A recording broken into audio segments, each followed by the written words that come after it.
Bienvenue sur Africa 24 dans cette nouvelle édition du 12-15. Voici les titres de l'actualité.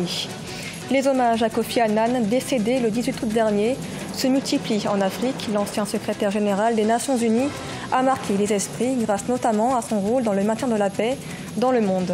Ses funérailles auront lieu ce 13 septembre dans son pays d'origine, le Ghana. Le Zimbabwe met en place des réformes fiscales et monétaires, parmi lesquelles un retour au dollar zimbabwéen, une monnaie mise de côté au profit de devises étrangères. Et puis, en Égypte, 20 villes nouvelles devraient voir le jour, un projet annoncé par le gouvernement afin de désengorger les métropoles égyptiennes dans un pays qui compte plus de 97 millions d'habitants. Mais d'abord, les funérailles de Kofi Annan auront lieu ce jeudi 13 septembre dans son pays d'origine, le Ghana. L'ancien secrétaire général des Nations Unies a marqué les esprits, notamment en Afrique. La population rend hommage à celui qui a œuvré au maintien de la paix dans le monde, Marcel Farba-Maroun. Kofi Annan, l'une des plus grandes figures dont se souviendra le continent africain. L'ancien secrétaire général des Nations Unies a marqué les esprits de par ses innombrables actes posés en faveur de la paix et de la stabilité dans le monde. En Afrique, outre les solutions apportées aux problèmes de gouvernance et de conflits, le natif de Koumassi s'est distingué par ses efforts pour révolutionner l'agriculture sur le continent. Kofi Annan mérite même d'être enseigné dans nos écoles pour qu'il soit un exemple ou bien une référence pour les générations à venir. C'est en 1962 que Kofi Annan débute sa carrière en qualité de fonctionnaire d'administration et du budget à l'Organisation mondiale de la santé. Après avoir été sous-secrétaire général de l'ONU en 1993, il est élu secrétaire général, poste qu'il occupera de 1997 à 2006. Malgré le prix Nobel de la paix reçu en 2001, Kofi Annan a souvent été critiqué sur plusieurs dossiers conclus par des échecs. De notre point de vue, il est considéré comme quelqu'un qui a complètement échoué. Lors du génocide rwandais, Kofi Annan était sous-secrétaire général de l'ONU en charge du département du maintien de la paix. Il aurait dû jouer un rôle plus proactif pour arrêter ce génocide. Décédé le 18 août 2018 à Berne, en Suisse, à 80 ans des suites d'une courte maladie, Kofi Annan sera inhumé ce jeudi 13 septembre à Accra.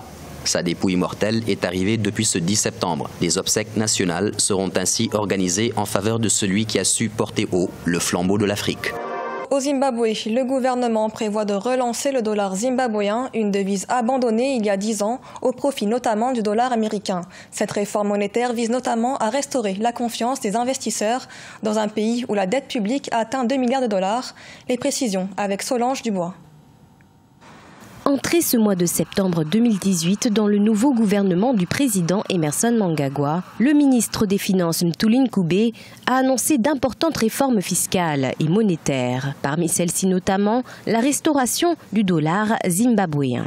Une des premières choses que nous allons faire est de reconstituer nos réserves. Car pour avoir une devise locale, il nous faut des réserves, une production, comme par exemple la production d'or qui fait partie des réserves.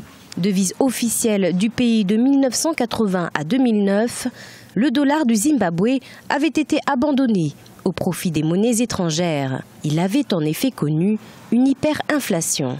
En cause, la situation politique instable du pays qui rendait alors les investissements étrangers assez rares. En 2009, c'est la plus faible monnaie frappée au monde. Le dollar zimbabwéen ne revient pas tout de suite, il y a des préalables. Il faut d'abord remettre l'économie en état de fonctionner, ce qui est déjà un gros travail. Il faudra aussi remettre en place des réserves pour pouvoir justement adosser la valeur de la monnaie à une valeur quelconque. Et donc c'est un long processus et tout ça, ça va demander quand même des sacrifices. Il va falloir couper dans les budgets, il va falloir bloquer des salaires. Il y a tout un travail préalable que le ministre de l'économie et des finances devra mettre en place avant d'arriver à la réintroduction du dollar zimbabwéen. Pour accompagner le retour de la devise nationale, le ministre des Finances compte également renégocier la dette du pays avec ses créanciers, notamment avec la BAD ainsi que la Banque mondiale. À noter qu'en avril 2018, la dette publique du Zimbabwe s'est établie à 2 milliards de dollars, soit environ 90% de son produit intérieur brut. En Égypte, le gouvernement annonce la construction de 20 villes nouvelles. L'objectif, désengorger les grandes métropoles, des métropoles confrontées à l'augmentation rapide de la population. Une population estimée à plus de 97 millions d'habitants sur le sol égyptien et qui pourrait atteindre 200 millions si aucune mesure n'est prise pour freiner la croissance démographique. Un sujet de la rédaction. 20 villes nouvelles devraient être construites en Égypte, un programme ambitieux annoncé par le Premier ministre Mostafa Madbouli. Parmi ces villes figure le projet pharaonique de la nouvelle capitale administrative, construite en plein désert. Une ville qui regroupera toutes les institutions du pays et devrait compter à terme 6 millions d'habitants. L'Égypte a enfin compris qu'il faut investir dans le développement de villes de taille humaine. Et la première considération qu'il devrait avoir, c'est de mettre les villes à côté des activités économiques rentables, c'est-à-dire que ces activités soient industrielles, commerciales, agricoles, de transformation. Des villes nouvelles d'une superficie de 243 000 hectares réparties sur tout le territoire égyptien qui pourront accueillir 30 millions d'habitants. Une initiative qui vise à désengorger les grandes métropoles confrontées à l'augmentation rapide de la population. Selon des estimations, l'Égypte compte plus de 97 millions d'habitants sur son territoire, un chiffre qui pourrait doubler d'ici à 2100. L'augmentation démographique égyptienne est absolument incroyable. Par exemple, au Caire, qui est devenu une mégalopole absolument énorme, ça devient invivable.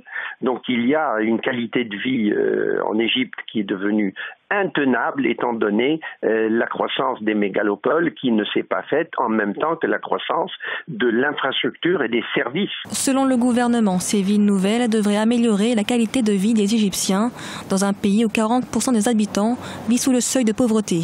Toutefois, le coût de réalisation n'a pour l'heure pas été dévoilé.